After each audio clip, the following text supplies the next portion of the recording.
Alright, I'm working this Linkert carburetor here. This one here is an M51L for a UL. So I just got done redoing this whole body. Instead of showing you 2 hours of filming, I just show you what it looks like after I did it. So I surfaced off that surface, I straightened the flange out, then surfaced it. You don't want to just surface it because it makes it thin through here. So first you beat it down flat within 2 thousandths, then you machine it. So I got that done. I had to helicoil this hole right here, put a helicoil in there, retap these two. I have not retapped these 4 yet, but the holes are good, threads are good. And then on the inside in here, I had to go and solder up the body right there on both sides, bore it to within a couple thou or so we needed. And then I did a light hone on the inside of the bore to kind of squirt up a little bit. I don't really like honing the bores out because the venturis get real loose in there and float. So this is our new venturi. And you see how loose it is. That's why I don't like boring them. Honing them, I mean. So,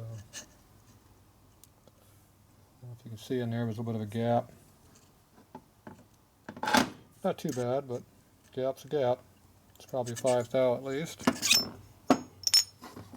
Maybe 8. Hard to tell.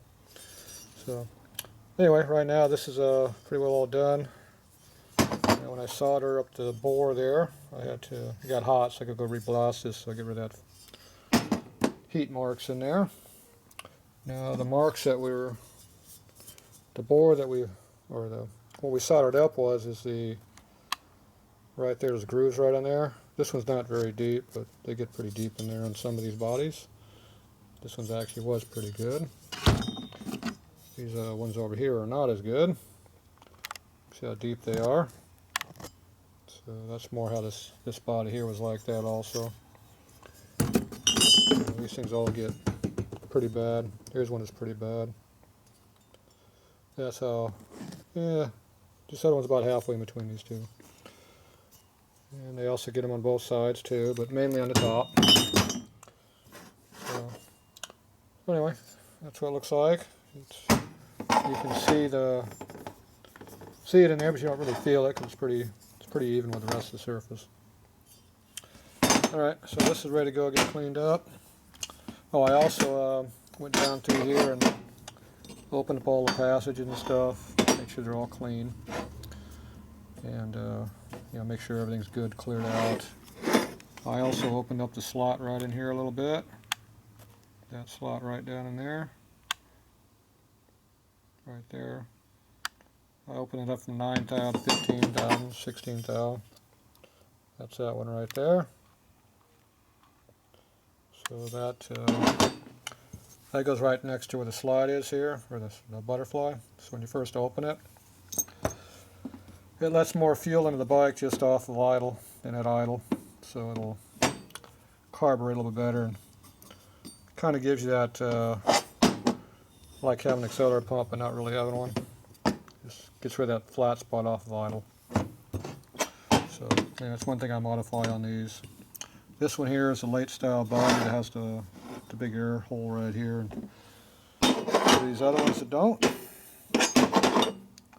See, this one here does not have it. This one here does. There's 2 different venturis. This venturi is a solid venturi.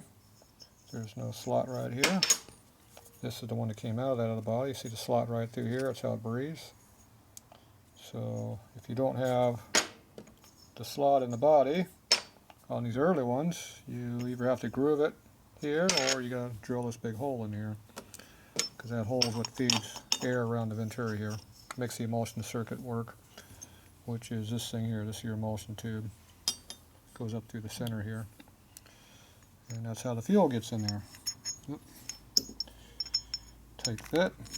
There it is. So it goes like that when it's assembled.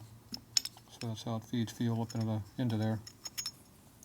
So I have to go modify this yet. I'll add another hole here and open these up a little bit. That'll make the intermediate circuit work a little better also. So I've already done the throttle shaft bushing. This is a brand new throttle shaft. Pull back a little bit. And I put new bushings in here, line reamed them, and then honed them. So now, goes in there nice like that. It spins fairly free. Right where it goes, it's real free. Right here, you got a slight bind, but it's nice and free right there. So where you run it, you want to have it nice and free so your throttle don't bind up. So this one's already ready to start assembling. And still got to paint all these little screws and stuff too, so I'll probably do that right now. This throttle lever is a piece of crap. Somebody welded it all up. Didn't do a very good job. This here is your clevis that goes in this hole. It's supposed to be a nice fit, tight fit, so you can see how tight of a fit that is. So it really flops around all over the place, which means your throttle doesn't work very well. So more than likely this thing didn't get much more than about 3/4 throttle. So anyway, that's where we're at for now. Okay, I got the body all blasted clean again, so all the heat marks are gone from over here. And got all the holes chased. Went ahead and chased the air cleaner screws over there. So this thing's all rebuilt, ready to go together here. So about the last thing to do, I need to take the spray nozzle right here and punch these holes out a little bit and put a 5th one in there. So that's the next thing on the project. This is going to be trash, so we'll let the customer figure out what he wants to do about that. This stuff here, I went ahead and painted it silver, so it looks good, won't rust. So this is all good to go here. Clean up my needle. So I still got to tighten the screw up yet. Other than that, that's done. So we got our new throttle disc right here. This is our old one. So anyway, this is pretty well getting ready to go together. So I'm going to go ahead and get this spray nozzle opened up. So I'll show you how to do that here next.